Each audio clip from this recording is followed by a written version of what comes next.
Let's talk about the metric way that we can measure weight.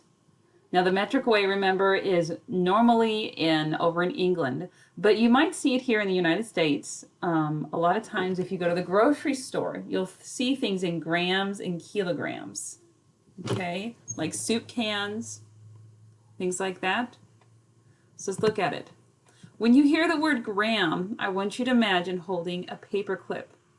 A 1 gram is very, very light.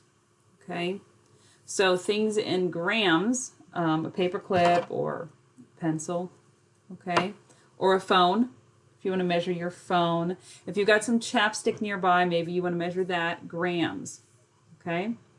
When you hear kilogram, I want you to imagine holding a dictionary. Okay, dictionaries are pretty kind of hefty. They're big. So a kilo, imagine holding a dictionary. Okay? So let me ask you this. If I had a newborn baby, would we measure it in grams or kilograms? Would we think of paper clips or dictionaries? Dictionaries, probably. If I had an ice cream cone, an ice cream cone, would you think of grams or kilograms? Grams. Hopefully you would not have a kilo of ice cream. That's a lot of ice cream to be eating. What about a washing machine?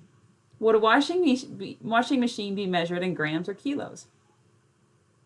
Excuse me, kilograms. So when you hear a gram, the word gram, think of a paper clip. When you hear the word kilogram, imagine holding a dictionary.